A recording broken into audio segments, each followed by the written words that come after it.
After an intense clash with the final boss, an explosion hurls Setsu back into the realm of reality.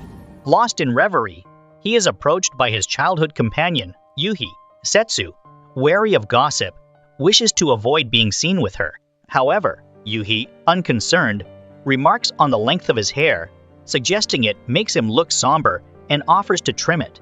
Grateful for her kindness, Setsu consents.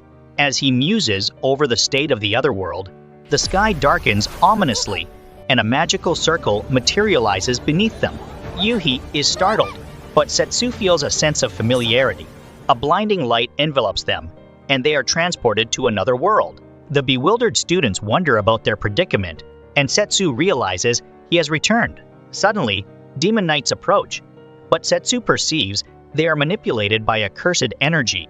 As the demons get closer, they start charging at them, and the students run away. They seem to target Setsu, but Yuhi jumps on him to protect him.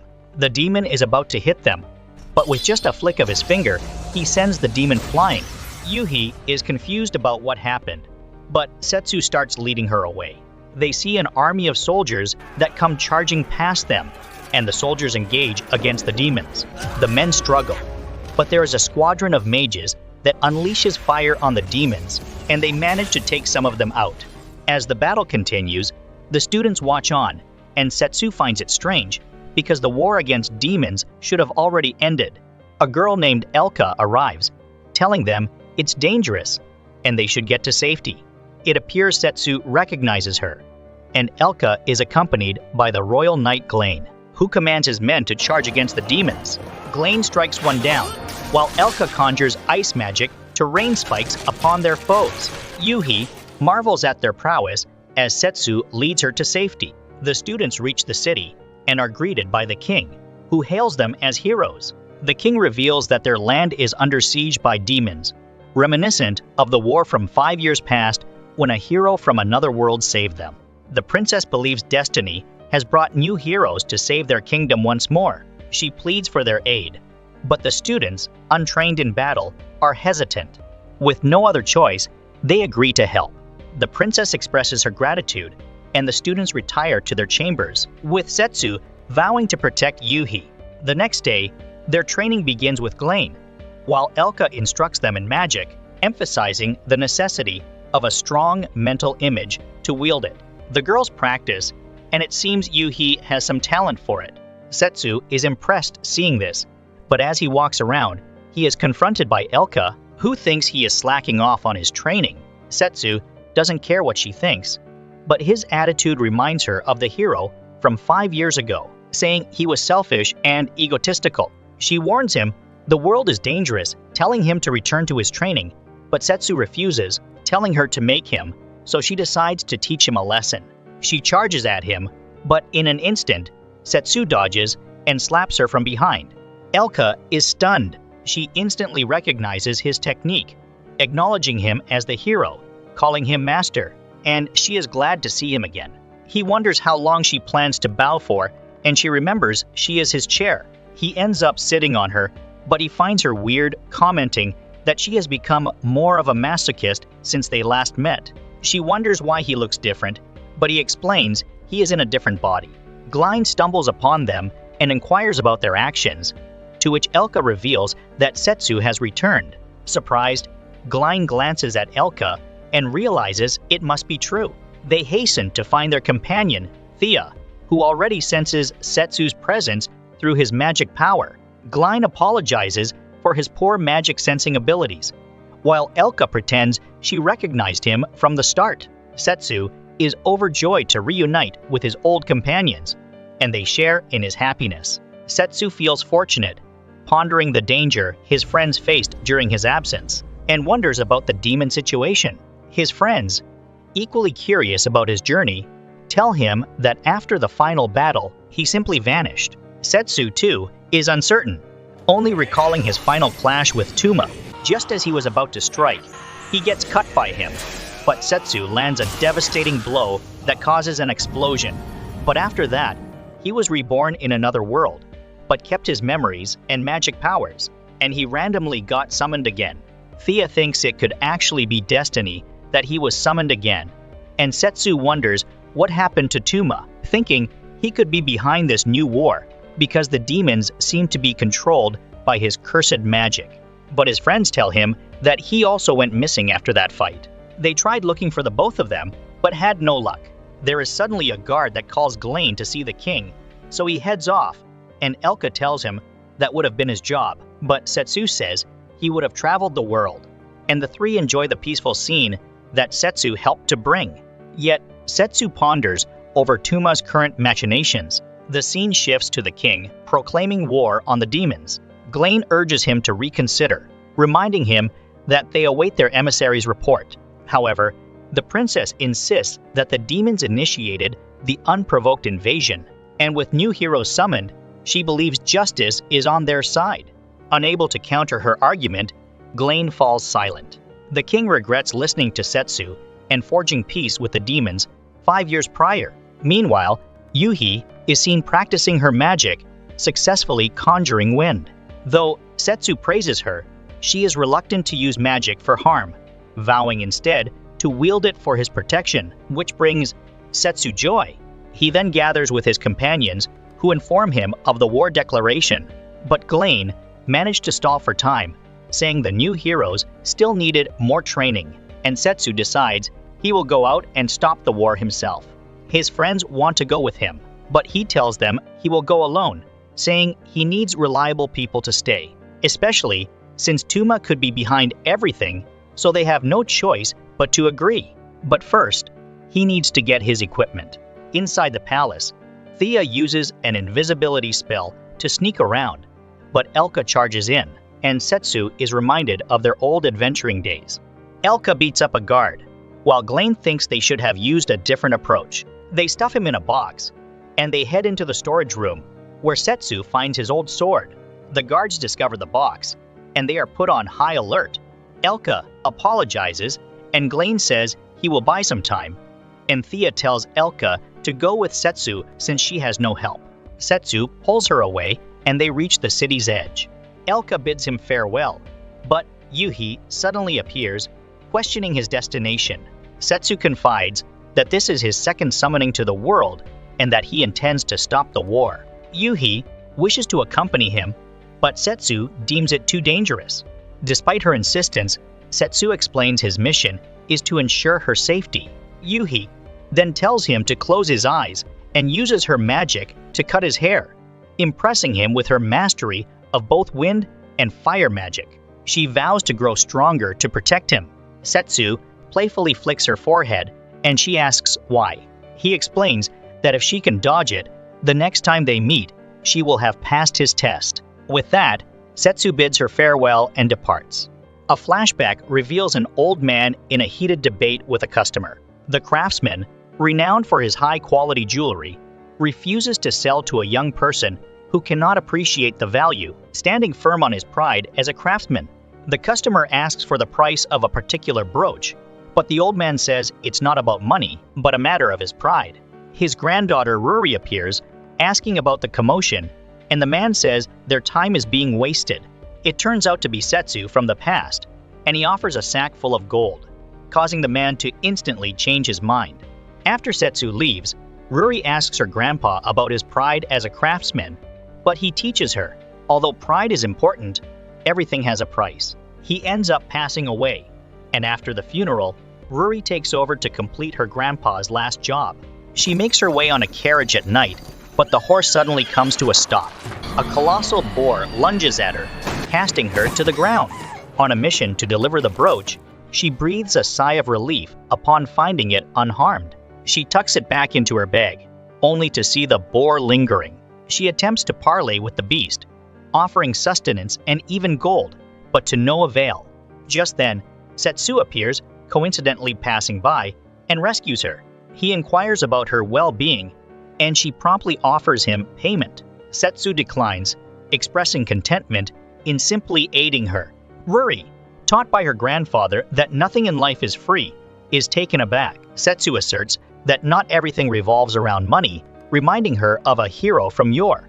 Curious, he asks why she travels unguarded, and Ruri explains her haste left no time to hire protection. Setsu cautions that wealth is worthless if she perishes and bids her good fortune. Ruri asks him to be her guard, but Setsu says he is busy with his own mission. She begs him to take her as far as he can because she needs to deliver her package, and Setsu ends up agreeing to accompany her to the nearby port. They take her horse, but Ruri is sad she had to leave her other goods behind, thinking of all the money she is losing. Setsu asks about her package, but she refuses to show him even if he is her guard, saying it's too valuable. They make it to the port town, and Setsu is surprised to see how much it has grown. Ruri explains that after the war ended 5 years ago, trade started to boom and the town grew. She says that she hired a ship to take her the rest of the way, but when she gets to the dock, she finds her ship's trip has been cancelled, and that all the ships going to the demonic continent have been put on hold for the foreseeable future because of the war. Ruri, steadfast in her resolve, inquires with every ship, yet all deem her mad for desiring to venture to the demonic continent amidst a war. Observing her plight, Setsu decides to assist, but before he can act, a group of knights approaches, claiming to conduct port inspections. They demand her identification, which she provides, yet they scorn her, viewing her merely as a money-hungry merchant. Insisting on inspecting her bag, she staunchly refuses, arousing their suspicions. As they move to seize it, Setsu intervenes, declaring himself her guard. He challenges their authority, asking if they possess the necessary permits for a search. The knights, undeterred, warn him to stay out of their affairs, but Setsu, undaunted, stands firm, provoking them to engage in battle. But they start to attract the attention of the people, so the knights decide to let them off for now. Ruri jumps on him in gratitude, asking how much she owes him, but he says it's okay. She treats him to some food, and Setsu compliments her for staying calm in such a situation. She wonders how he knew about the permit rules, and it seems he learned a thing or two from Glain. He wonders what she will do without a ship, and Ruri says she will keep looking for one around the town, or even by her own ship. Setsu thinks that would be ridiculous, and reveals that he is actually on his way to the demonic continent, and says he can take her if she agrees to rest at the inn, telling her not to push herself so hard. Ruri agrees, so they get a room at the inn. Setsu enters, telling her it's her turn to use the bath. Ruri beseeches Setsu to guard her cherished package while she takes a bath, leaving him to ponder the wisdom of her trust. She reassures him, revealing a precious brooch within the bundle. Setsu is astonished at the sight, prompting Ruri to recount its history. It was the final masterpiece of her grandfather, an artisan of great renown. One fateful day, the brooch was returned for repairs. Her ailing grandfather mended it as best as his frail health allowed, but he could not deliver it himself. On his deathbed, he imparted a final lesson to Ruri. Money's true worth lies in its power to safeguard what is genuinely important, and true pride is found in sacrificing all to uphold those values. He entrusted Ruri with the sacred task of completing his last job, a vow she swore to fulfill at all costs. Leaving the brooch in Setsu's care, she went to bathe, playfully admonishing him not to steal her money. She expressed her gratitude for meeting him and her joy at nearing the completion of her grandfather's final task. Setsu examines the brooch and finds that the protection magic he had used on it is broken, so he worries for the person he had given it to. Later at night, while the two are sleeping, the knights come looking for them, accusing them of being demon spies. They approach their room, but Setsu becomes aware of them. The knights burst in, and Ruri is terrified. They end up jumping out of the window and start running away, but the knights cut them off. Setsu jumps over and continues to run, while Ruri is flustered. The knights follow, but end up slipping on bottles, which Setsu set up as a trap. However, they end up at a dead end, and the knights catch up. Ruri wonders what they are going to do, but Setsu provokes the knights to fight. However, Setsu grabs Ruri, and he jumps off the edge. Ruri fears for her life, but suddenly, something rises from the water, and they find themselves atop an enormous sea serpent, which Setsu calls Lavia. The knights are stunned by the sight, and Setsu commands Lavia to head for the demonic continent. As the creature departs, the bewildered knights ponder how they will report this, but their captain dismisses it as a dream, unworthy of mention. During their journey, Ruri realizes that. Levia is short for Leviathan, the god of the ocean, and she marvels at Setsu's true identity. A brilliant light heralds their arrival at the demonic continent. There, Levia engages in battle with a giant squid, while Setsu enthusiastically cheers, entertained by the spectacle. The squid sprays Levia with ink, and Setsu reintroduces her as she transforms into her human form, leaving Ruri astonished to meet the god of the ocean in person. Levia gets mad at Setsu for not helping her with the squid, but he says that he thought she had things under control, and it's not every day he gets to witness such a fight. Levia is also mad that he disappeared for 5 years, and the first thing he asks for is to use her as a boat. Ruri interrupts, asking what they are going to do with the giant squid, and Levia says that Setsu will deal with it. So he ends up making squid rings, which Ruri is hesitant about, but quickly finds delicious after she tastes it. Levia also enjoys it, although she says that she prefers it raw. Now that they made it to the demonic continent, Levia points out the nearby fishing village and reveals that the demon lord's castle is on the other side of the mountain. Setsu announces that he will escort Ruri to the castle, as he also has business with the person awaiting her package. Levia is puzzled by a human making a delivery to disease, prompting Ruri to question how she knows the recipient. Levia then reveals that Ruri's delivery is for Dizizdal, the demon lord, causing Ruri to panic. Levia informs them that they must proceed on foot from here, declaring her task complete. Setsu, however, asks if she would join him further. Annoyed, Levia recalls her promise to maintain peace on the seas and complains that after 5 years, he merely uses her as a vessel and now accompanies another woman. Suddenly, some demon children appear, chiding Setsu for not understanding a girl's feelings and urging him to apologize. Setsu placates them with squid rings, and they gleefully run off to share with their parents. Levia assures there is plenty for everyone, and they carry the squid back to the village. Yet, upon arrival, they find the village in dire straits. The trade has stopped because of the war, and they are worried about starving because the giant squid is stopping them from fishing. But Setsu arrives with the squid, surprising them all, and the village throws a party. Levia is praised as a god, being served their finest wine and their best sushi, but she says she likes it better when it's raw. But the man thinks it was already as raw as possible. Ruri serves the squid rings, while Setsu works on cooking them. Levia tells him he is going too slow, so he uses his great sword and perfectly slices up the squid into rings, impressing the villagers with his skill. Meanwhile, we meet a demon named Vlad, who sees the fire down in the village, so he worries that they are being invaded by the humans, so he rushes toward the village. As the celebration winds down, Ruri, a bit tipsy, becomes curious about how Levia met Setsu and the demon lord. Levia recounts that 5 years ago, Setsu attempted to cross her ocean without permission, leading to a fierce battle. Setsu ended up dragging her along to help stop a war, which had initially driven her to rampage. He defeated her with a single punch. Levia expresses surprise that Ruri doesn't know this, as Setsu is a celebrated hero in the human kingdom. Ruri suddenly grasps Setsu's true identity, explaining his strength and familiarity with Dizizdal, the demon lord. When she asks if Levia harbors any resentment towards Setsu, Levia reveals she is just glad to have him back. Ruri inquires if Levia loves him, but Levia dismisses the notion of loving a human, though she admits she waited for his return. There is suddenly an explosion as Vlad bursts into the village, but he soon realizes they are just having a party, and some children offer him some of the squid rings. Setsu sells all his squid rings, while Levia and Ruri sit by the ocean. Levia uses her magic to catch some fish, finding it best when it's fresh. Vlad apologizes for his behavior, and Setsu joins them.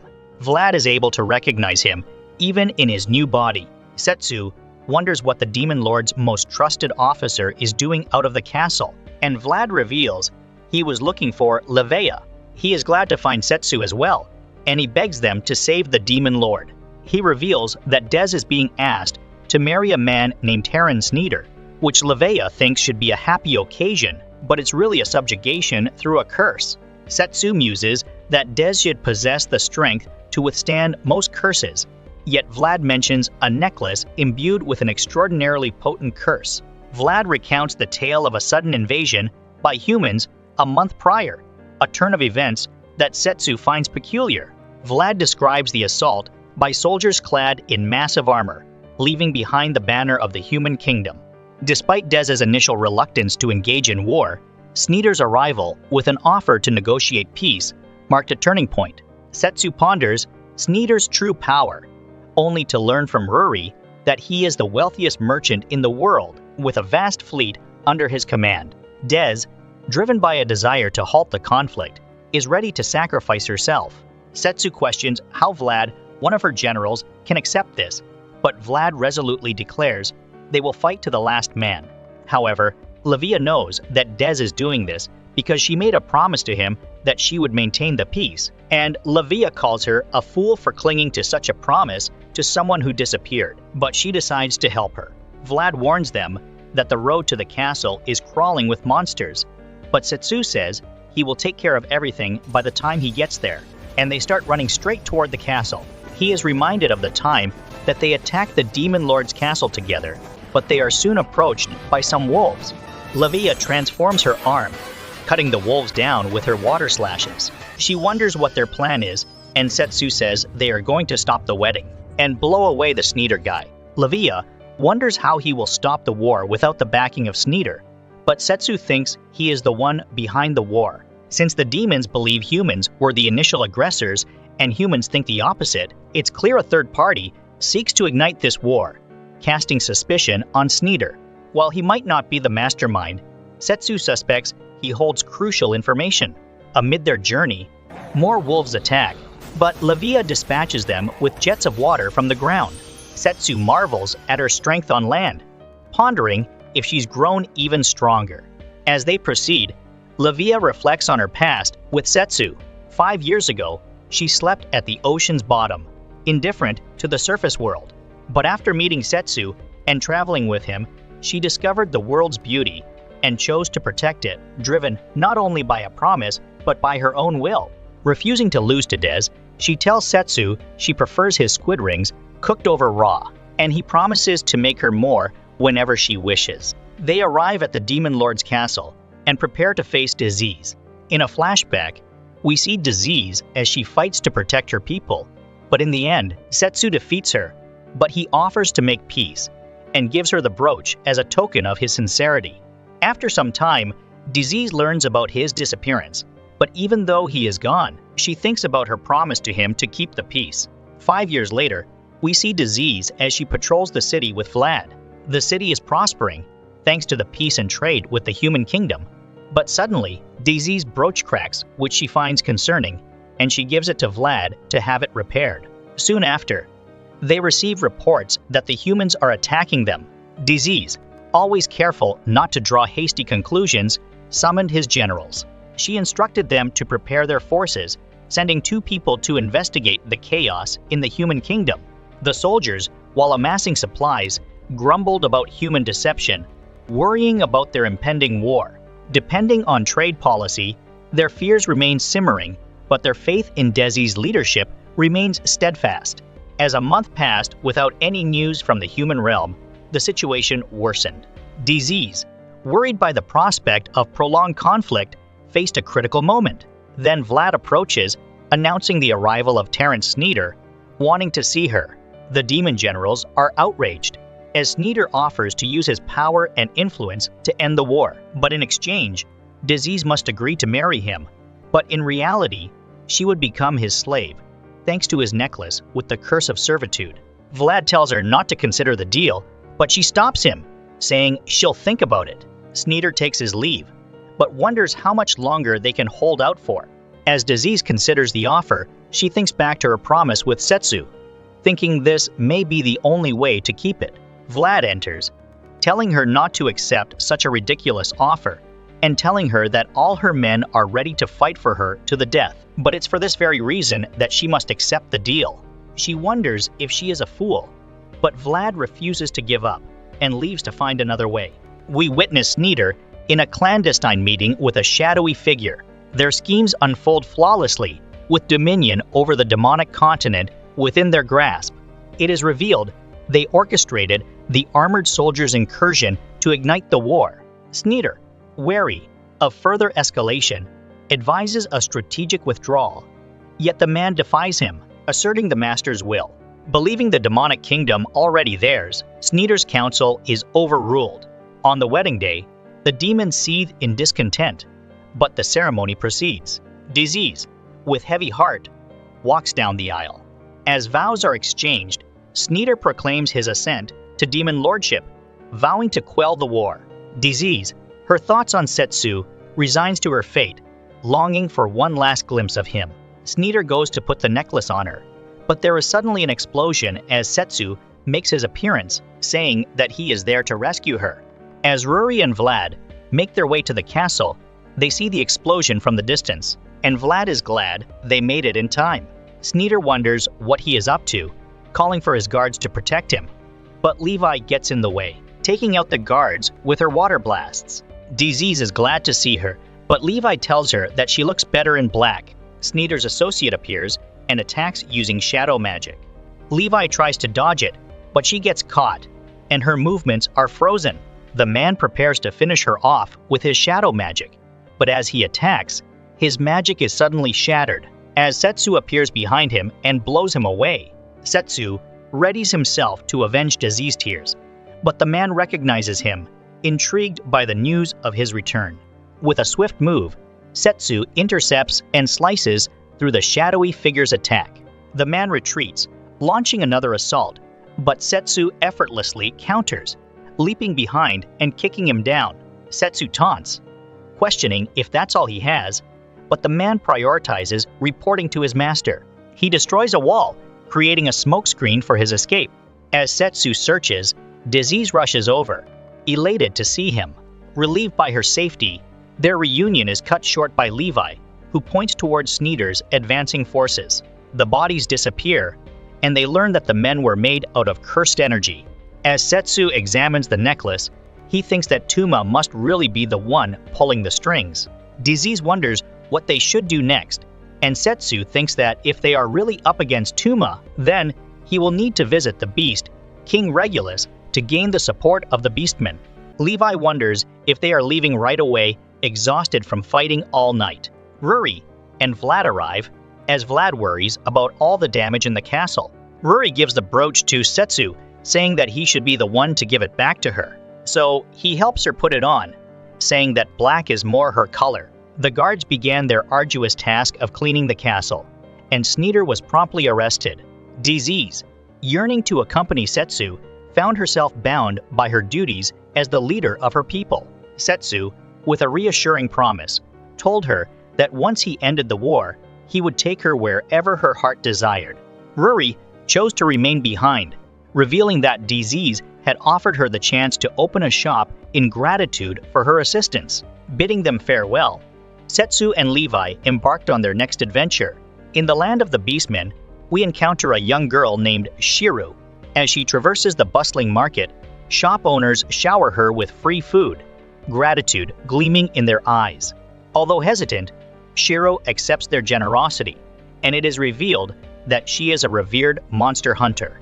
Shiro takes all the food back to her home, and we meet her younger sister, Minako, who suffers from an illness. Minako's condition gets worse, and Shiro quickly gets her medicine for her. The medicine is able to help her, but we see it's her last bottle, and that she has been sick for some time. But Shiro promises to find a way to heal her. Meanwhile, Setsu and Levi arrive in the country.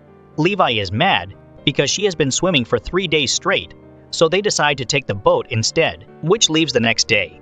At the nearby inn, Shiro purchases another bottle of medicine from a woman named Kuro, expressing her gratitude for securing such an expensive remedy. Kuro, moved by Shiro's dedication to her sister, offers her support.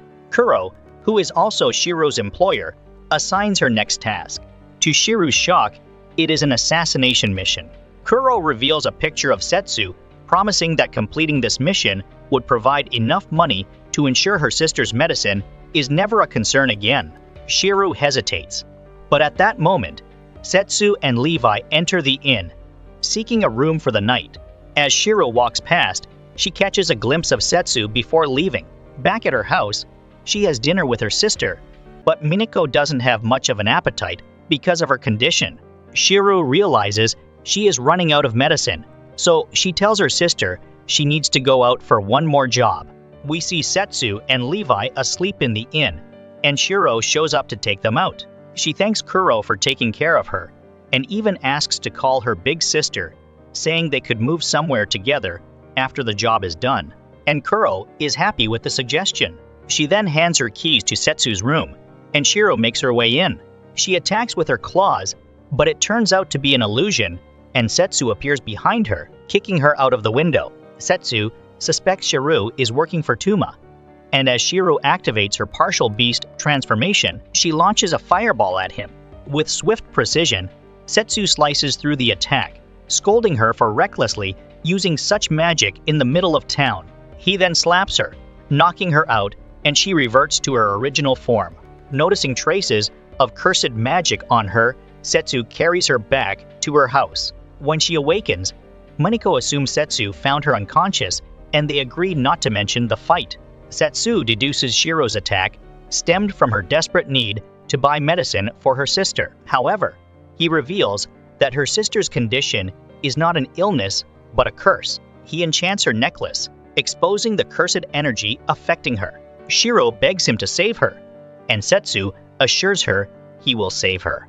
He gets Minako to lie down, and he summons his sword Gluttony. The sword opens up and starts sucking in all the cursed energy. They are suddenly attacked by Kuro, but Shiro jumps in the way to protect Setsu, who can't move since he is in the middle of saving Minako, so Levi blows Kuro out of the house with her water. Kuro is surprised that the god of the sea is helping a human, but she doesn't worry since they are fighting on land. She surrounds Levi with a number of clones, charging at her, but Levi attacks them all at once, taking the illusions out.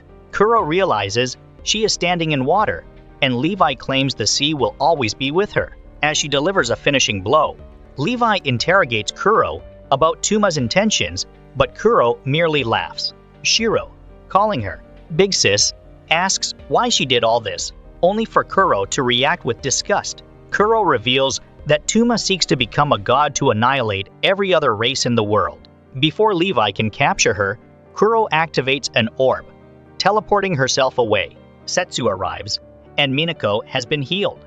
They contemplate how to stop Tuma from achieving godhood, watching the sunrise together. Setsu and Levi then catch a boat, continuing their journey towards the capital to meet with the Beast King.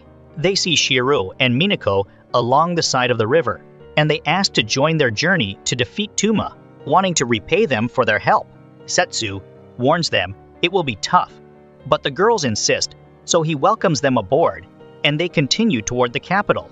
In a flashback, we see Setsu teaching a girl how to fight with the sword. We learn that the girl is the Beastman's princess named Roa, and she doesn't want to accept Setsu as her master.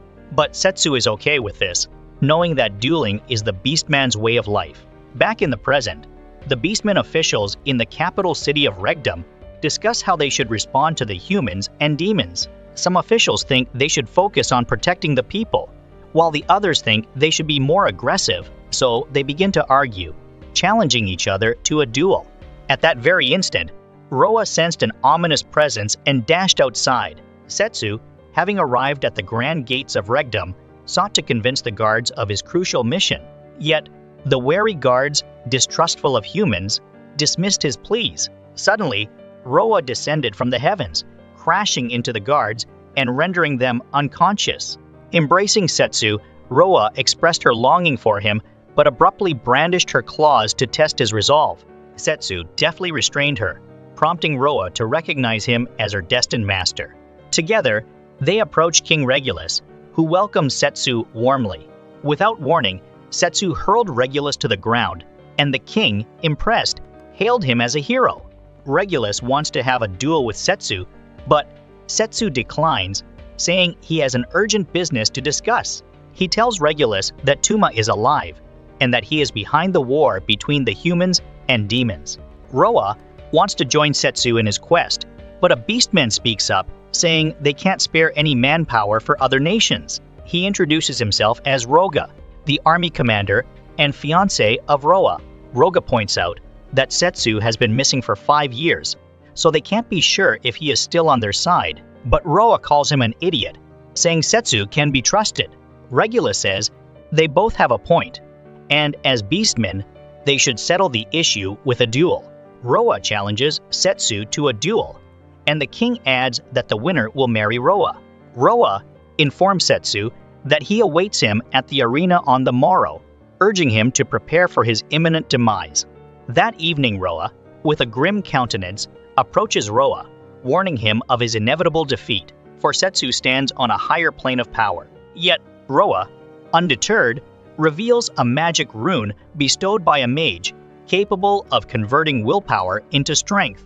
The following day, the arena thrums with anticipation for the clash of these formidable warriors. Roa wishes Setsu luck, sparking jealousy in Roga as the magic rune begins to glow. Regulus commences the duel, prompting Roga to charge with claws bared. Setsu deftly evades, reappearing behind his foe. Roga strikes again, but Setsu leaps back, effortlessly deflecting the ensuing attack with a single hand. Setsu provokes Roga, telling him to use his full power, so he transforms into a giant beast, which makes him several times stronger. Roa warns Setsu not to let his guard down, but Setsu grabs Roga by his tail and tosses him to the ground, destroying a part of the arena. Roa publicly declares her love for Setsu, as he asks Regulus to end the match. But Roga gets back up, and he becomes angry as the magic rune shines brightly. He remembers how he used to watch Setsu train Roa, which made him jealous, and this makes him determined to win, unleashing a powerful aura as he gets a power-up. Levi recognizes it as Tuma's curse, as Roga fires a beam from his mouth, pushing Setsu back. Levi gives Setsu his sword, while Roga's body starts bleeding because of the curse. He dashes towards Setsu, striking with his arm, which Setsu slices off, but it immediately regenerates, and he uses the arm to attack Setsu, who manages to evade the attack. Roa attempts to intervene, but Setsu cautions her against recklessness, fearing the curse might latch onto her. Aware that the curse puppeteers Roga, Setsu is determined to rescue him. He invokes gluttony to consume the curse. Yet a dense fog blankets the area as Roga's head dissolves, unveiling an apparition of Tuma. Tuma reveals he eliminated Roga to prevent Setsu from squandering his magical strength on him. Roa confronts Tuma, accusing him of deceiving Roga, but Tuma, with a dismissive gesture, silences her, focusing on his dialogue with Setsu. Setsu's plea for cessation only amuses Tuma, who mocks his perpetual defense of others. Tuma declares his intent to bring Setsu joy by annihilating everyone, envisioning a divine existence alongside him after purging the world. Setsu warns Tuma that he will cut him down if he hurts innocent people, as Tuma informs him that the invasion of the demon continent has begun, so he questions Setsu's ability to protect everyone as he disappears. After that, Regulus apologizes for approving the duel, but Setsu tells him it's not his fault, saying they should go to the demonic continent to stop Tuma. Regulus arranges a ship for Setsu, saying his army will follow him as soon as possible, and Roa joins Setsu in his trip. 10 years earlier, we see Setsu was actually summoned with Tuma. The people around them call the summoning a success, and they are welcomed as heroes in their world. But Setsu speaks up, saying he never agreed to be a hero. He starts training with a sword, telling Tuma they need to get stronger because they are now in a world with monsters and demons. But Tuma is afraid to go to war. Setsu insists they must take action and proposes that they unite to survive, as they share a common fate. He urges Tuma to join him in halting the war, but Tuma, perceiving himself as powerless, believes their efforts futile. Setsu reminds him that they are the chosen heroes and cannot yet fathom their potential, vowing to protect Tuma as they hail from the same realm. Ultimately, Setsu resolves to depart, seeking to witness the world firsthand.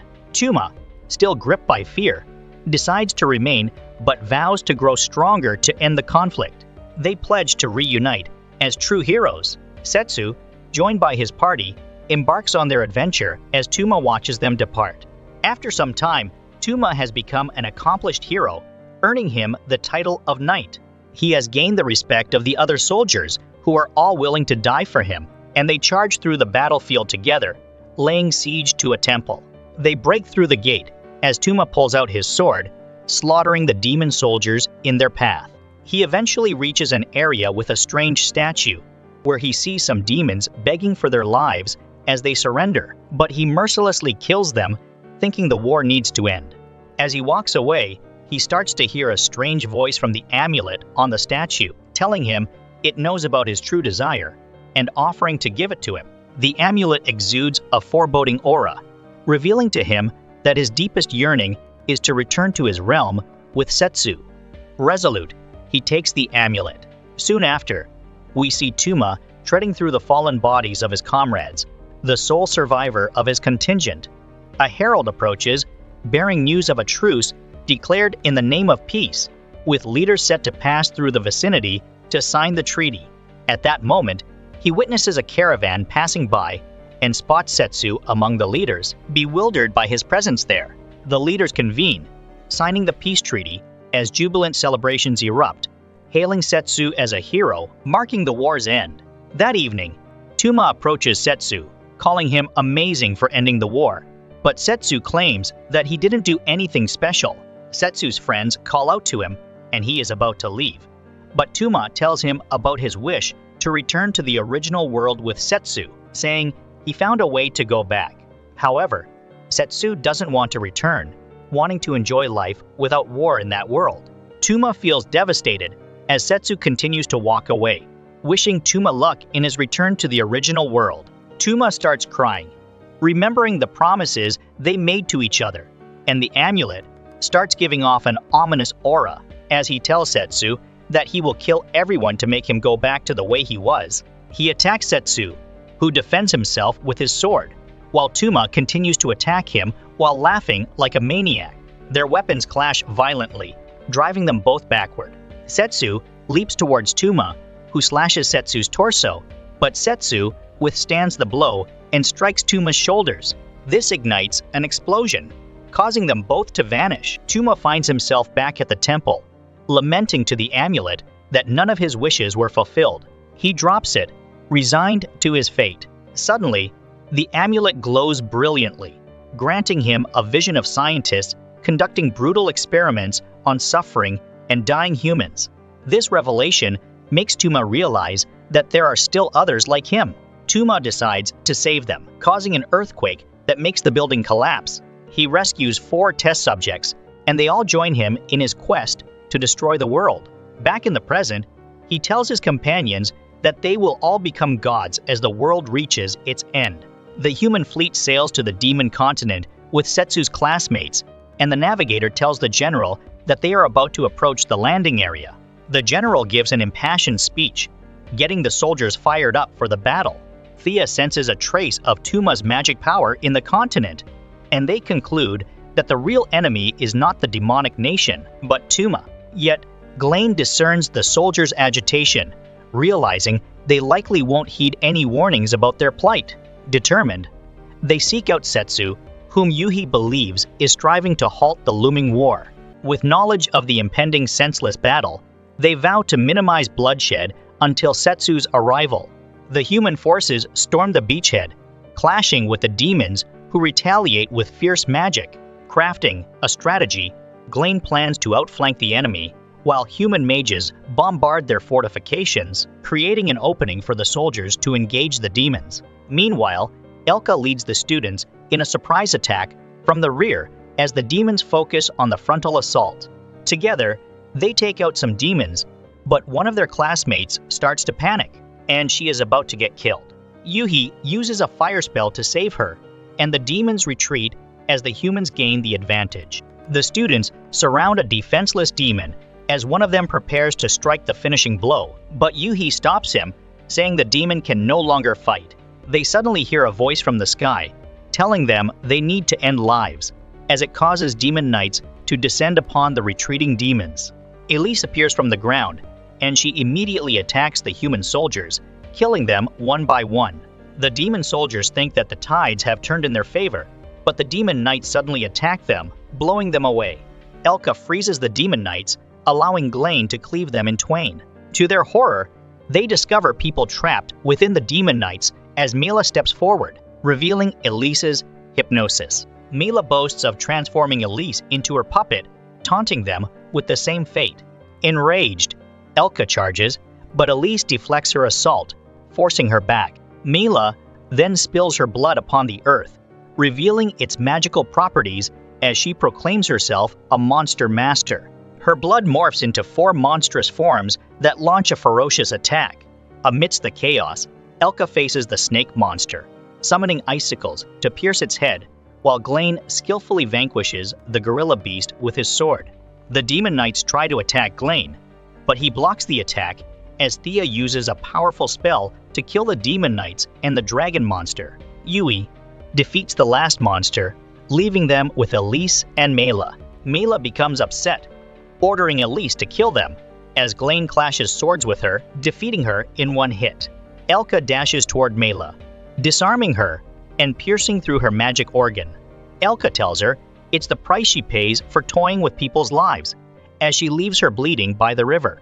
But Mela gets back up, revealing that her body has been modified during the experiments, so she has an extra magic organ. She breaks her limit, summoning a 3-headed chimera, and she jumps on top of it, using a spell to merge her body with the monster, fueling it with her life force. The fearsome chimera sought to halt their advance, but the heroes deftly evaded its wrath.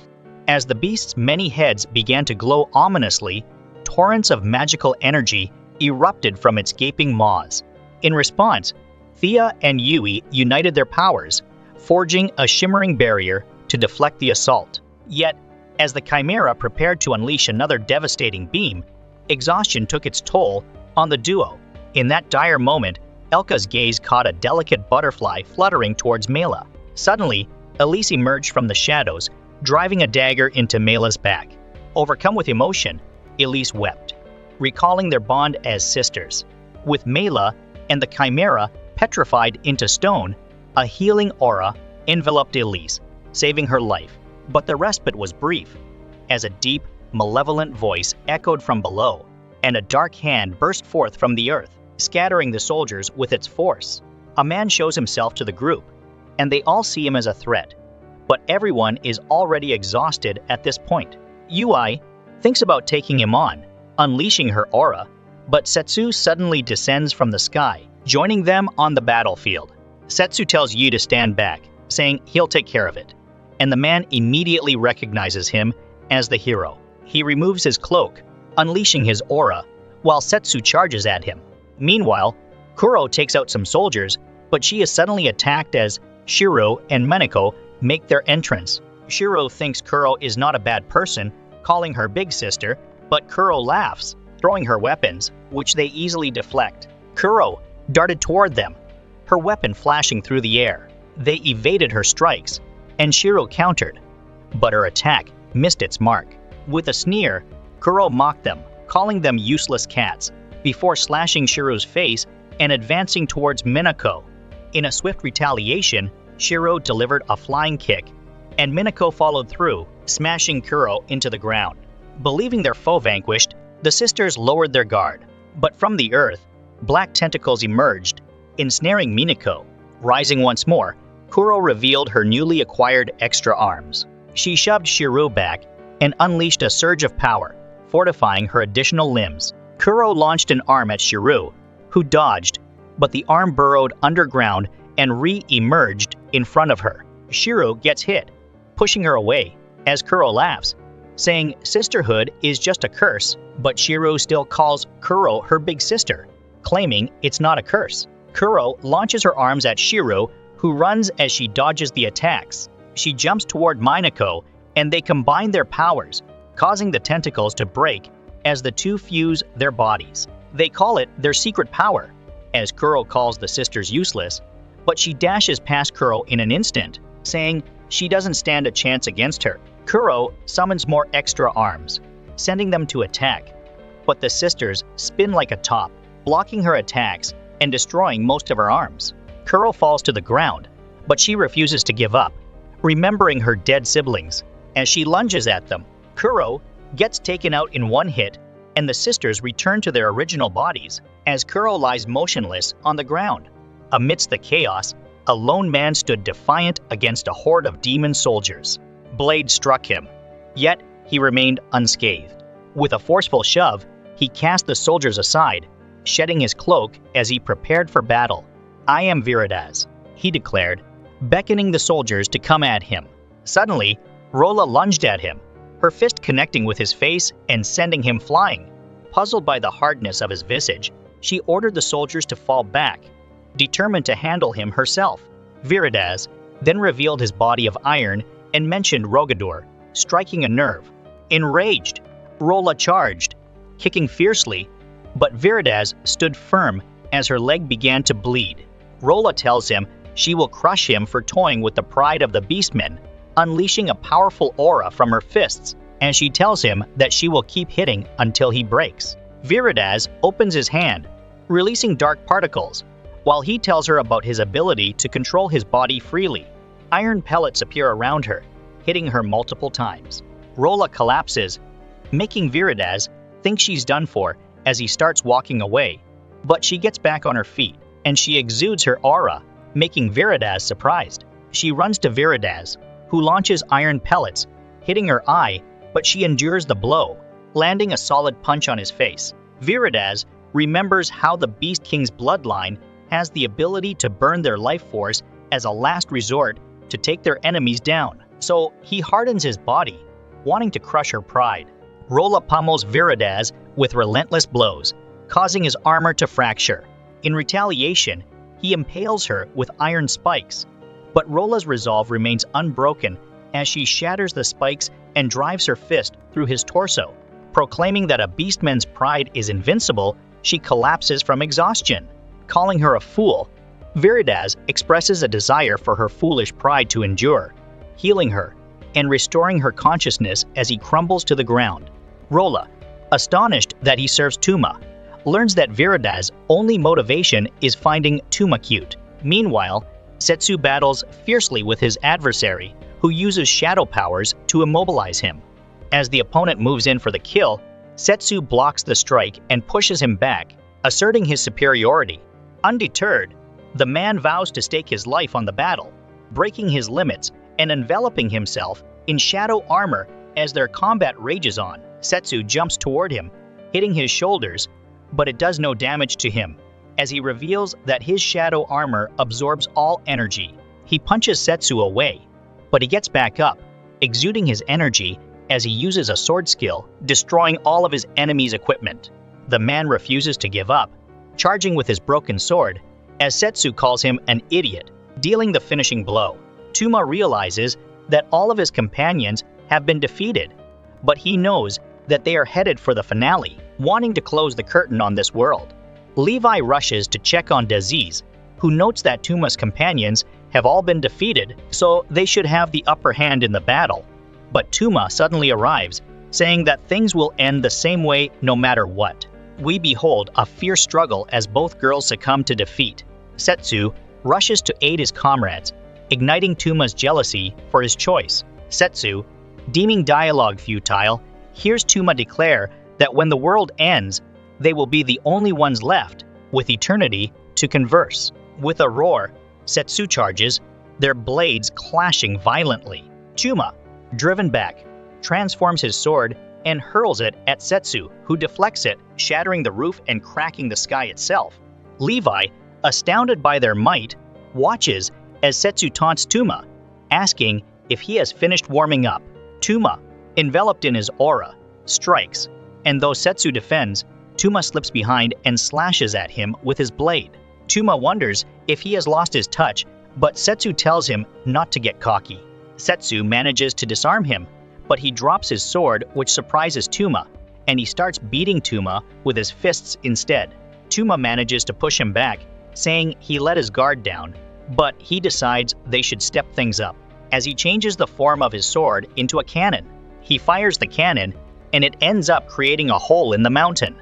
Setsu is shocked at its power, thinking he needs to stop Tuma before he fires it again. He rushes at Tuma, landing a kick on him, but the two start fighting in the sky. Tuma can't land a hit, so he transforms his cannon into a Gatling gun. He opens fire on Setsu, but Setsu summons gluttony, and he devours the attack. Absorbing the fierce onslaught, Setsu channels the energy and hurls it back at Tuma. As his comrades gather around him, Setsu feels relief that they remain unscathed. Yet, Tuma broods over how Setsu was always surrounded by friends, while he stood in solitude. Unleashing a staggering surge of power, Tuma's aura takes on a sinister quality. Sacrificing his own life force, he transcends his limits, transforming his weapon once more. A barrage of blasts erupts from Tuma's weapon, forcing Setsu to evade with all his might. Tuma then targets Setsu's friends, firing his cannons. Setsu attempts to absorb the deadly energy with his sword, but it proves insufficient. Miraculously, his friends survive by forming a protective shield together. Setsu fights back, attacking with rapid slashes, and it's enough to destroy Tuma's weapon. He charges at Tuma, delivering a finishing blow, but as Tuma falls, he thinks about his time with Setsu, and he refuses to lose. He gets back up once again, transforming his weapon into a giant cannon, and he fires it at Setsu. Setsu tries to shield himself, but it's not enough, and he gets blown away. He smashes into the ground, and Tuma thinks he was finally able to beat Setsu. He starts laughing like a maniac, but Setsu claims he will never win, as he traps Tuma with dimensional magic. Tuma can't control his weapon, and Setsu activates his final skill, raising the ground around Tuma. In a desperate panic, Tuma fears death, reminding Setsu of his promise to protect him. He confesses that all he ever wanted was to stay by Setsu's side, but he succumbs to darkness. Yet, his broken necklace signals a change, and he regains consciousness, puzzled by his survival. Setsu reveals he aimed to break the curse controlling Tuma, using his sword to fulfill his vow of protection. Though Tuma believes his sins are beyond redemption, Setsu assures him that he now has the chance to atone. Tuma finds himself imprisoned, contemplating his fate. Setsu, determined, declares he will use all his magic to send their classmates back to their world. Tuma thinks he is getting off easy, but Disease says that once he uses all his power, he will just be a regular human, so he won't be able to cause any more trouble. And Setsu suggests he should also go to the other world to have a fresh start. We see Tuma performing the spell, and all of his students are sent back to their world. Setsu wonders why Tuma decided not to go with them, but Tuma says he wants to atone for the things he did in this world. The two head their separate ways, and Setsu prepares to go on a new adventure. Elka longed to go with him, but Thea firmly insisted that their responsibilities were too heavy after the war. We see that Yi, resolute and unwavering, has also chosen to stay behind, determined to stay by Setsu's side no matter where his path leads. With hearts filled with excitement and anticipation, the two set out to explore the vast and unknown world, eager to discover the wonders and mysteries that lie ahead. But it is here that today's movie ends. What do you think about this movie? Please leave your comments below in the comments section, and don't forget to like and subscribe to the channel to follow the next movies. Goodbye, and see you again.